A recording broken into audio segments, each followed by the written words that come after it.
Welcome to the English Matura with JB podcast. Hello, everyone. We are launching into a deep dive today on a topic that feels so familiar, well, its history is anything but. We're talking about Christmas. Absolutely. And this is really for you, the curious learner, especially if you're getting ready for exams like the Matura.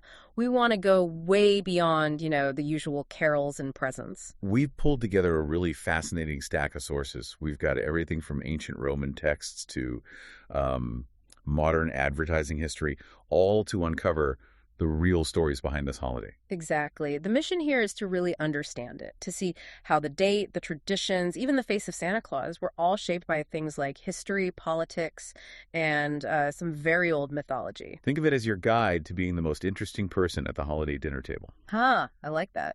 Okay, let's unpack this journey. Let's do it. So, first things first, let's start with what feels like the most basic fact, the date, December 25th. Except, when was Jesus actually born? Well, the most surprising thing our sources tell us is that nobody really knows. The New Testament gives us zero specific information. No date, no year. Zero. Nothing. If you look at the earliest gospel, St. Mark's, which was written around 65 CE. CE meaning Common Era, just a non-religious way of saying AD. Right, and that gospel begins with Jesus as an adult being baptized. There's no birth story at all. So the early Christians just weren't focused on his birthday. Not in the slightest. They were focused on his teachings and, of course, the resurrection. The birthday just wasn't important to them. Okay, so that explains why there were so many different guesses floating around for centuries. Wildly different guesses. We found one document from around 243 CE, the Tapasha Computus, that puts his birthday on March 28th. March? Mm-hmm. And Clement of Alexandria, a famous early church father, he thought it was November 18th. There's even a modern scholar who calculated it down to September 11th, 3 BCE. Wow, so how in the world did we land on December 25th? If it wasn't historical, it must have been strategic. That's the perfect word for it, strategic. This is where it gets really interesting. The Roman Empire already had a huge festival on that exact day. What was it? It was called Dies Natalis Solis Invicti. Which means? The birthday of the unconquered sun. Yeah. It was a massive pagan holiday celebrating the winter solstice, the point when the days start getting longer again. So the church saw this big popular party and just put Christmas on top of it. That's pretty much it. In the 4th century, Pope Julius I made it official. He formally set December 25th as the date.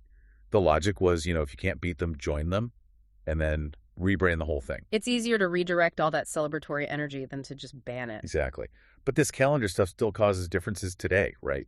Not everyone celebrates on the 25th. Right. Many Eastern Orthodox churches, like in Russia or Serbia, they still use the older Julian calendar. So their December 25th is actually January 7th for everyone using the modern Gregorian calendar. It's the same holy day, just a different spot on the calendar. And then you have the Armenian Apostolic Church, which celebrates Christ's birth on January 6th, along with the Epiphany.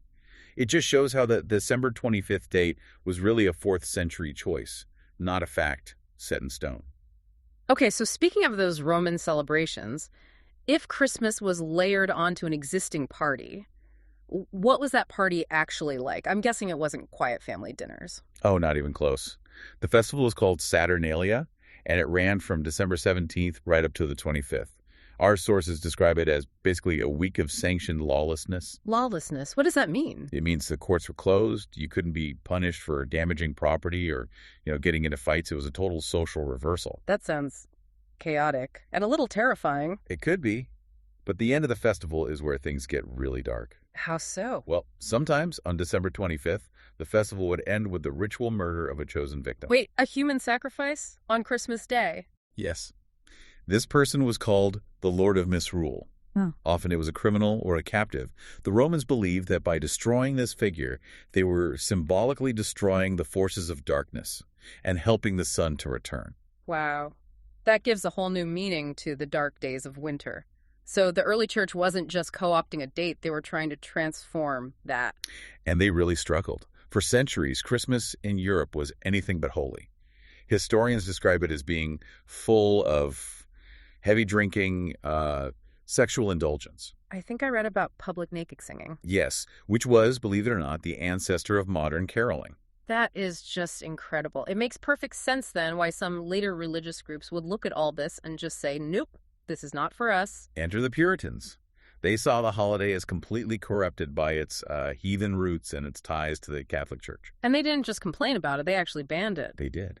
In England, Oliver Cromwell's Puritan Parliament made celebrating Christmas illegal in 1647. Illegal? What would happen if you were caught? You'd be punished. Fined, at least.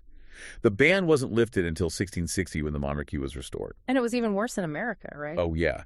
In Massachusetts, it was illegal to observe Christmas for 22 years, from 1659 to 1681. Leaders like Increase Mather argued that the date was chosen specifically because of those pagan festivals. So for decades, celebrating Christmas in Boston could literally get you arrested. And this isn't just ancient history. In the 20th century, the Soviet Union banned public Christmas celebrations. And even today, some countries have issued bans, arguing it undermines their own faith. The politics of this holiday are still very much alive. Okay, let's shift gears a bit. Let's talk about the man himself, the face of Christmas gift-giving. Not Jesus, but St. Nicholas. Right. We think of Santa as a fairy tale, but he's based on a real person. Who was he? The real St. Nicholas was a Greek bishop in a place called Myra, which is in modern-day Turkey. This was back in the 4th century. And he had a pretty impressive nickname, didn't he? He did. Nicholas the Wonder Worker. He was the patron saint of all sorts of people, sailors, merchants. Yeah. But most importantly for this story, children. Because of his famous act of generosity, right? The story of the 3 daughters. Exactly. The legend goes that he heard of a poor man who couldn't afford a dowry for his 3 daughters. And without a dowry, they couldn't get married and faced a really terrible future. A terrible future, possibly prostitution. So Nicholas, acting in secret, went to their house at night and threw 3 bags of gold through a window to pay for their dowries. And that's where the whole tradition comes from. The secret gifts, things left in stockings by the chimney, it all started there. It's the foundation. But Yeah. how do we get from a 4th century Turkish bishop to a jolly guy in a red suit living at the North Pole? Yeah, that's a pretty big leap. It's a long, strange journey. The tradition spread across Europe, and the figure comes most directly from the Dutch version, Sinterklaas. Who the Dutch immigrants then brought to America. Right. But the image we all know today, the red suit, the elves, the naughty or nice list, that's all much, much more recent. Yeah. And very American. It was an illustrator, wasn't it? Thomas Nast. Thomas Nast.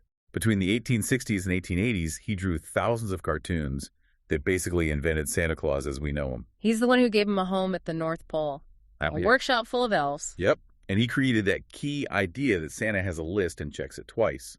Nast created the character, but the color of the suit. That's another story entirely. This is the Coca-Cola part, isn't it? This is the Coca-Cola part. For a long time, Santa was shown in all sorts of colors, blue, green, tan. But in 1931, the Coca-Cola Corporation commissioned an artist to create a wholesome Santa for their ads. And they had one very specific instruction. One very specific instruction.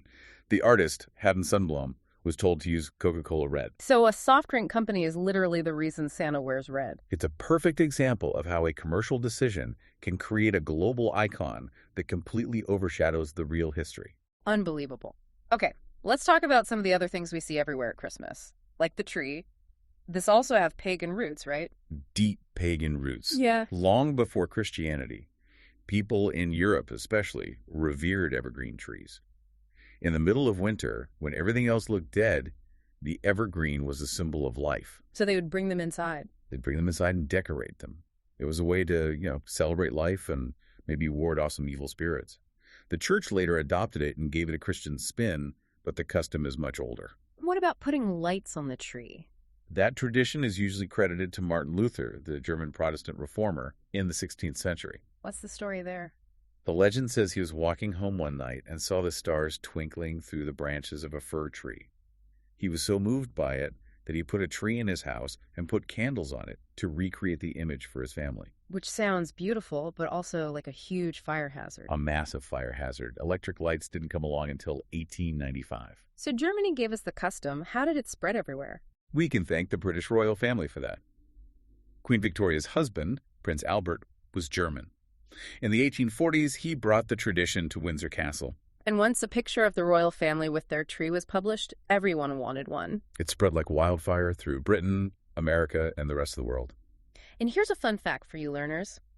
Those needles from pine and fir trees, they're actually edible, and they're a great source of vitamin C. Just don't eat the ornaments? No, please don't. Okay, from trees to songs, caroling.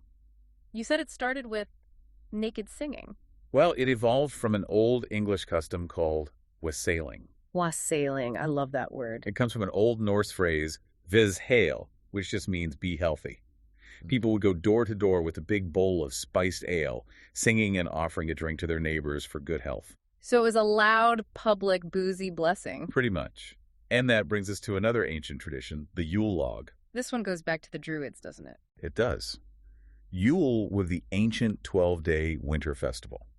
And the tradition was to burn one enormous log, the Yule log, for all 12 days. To bring good luck for the next year. Yes.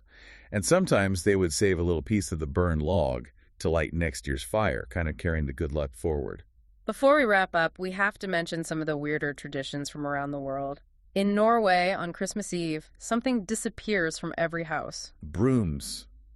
They hide all their brooms. Why? Because they believed witches and evil spirits would come out and steal them to go for a ride. That is fantastic. And in Italy, the gift bringer isn't Santa. No, it's La Befana, a kindly witch who flies down the chimney on a broomstick to leave gifts and stockings. And my personal favorite bit of trivia is about turkeys in Victorian England. Ah, yes. The turkey boots. Turkey boots. Turkeys had to be walked, sometimes for huge distances, to get to the markets in London. To protect their feet from the cold, frozen mud, they wore little boots made out of leather or sacking.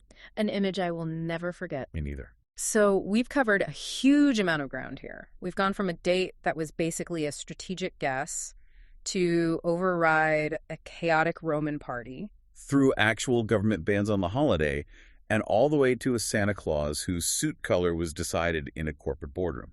It's just a profound story of how culture gets made and remade. Every single piece of it is layered with history and politics and commerce.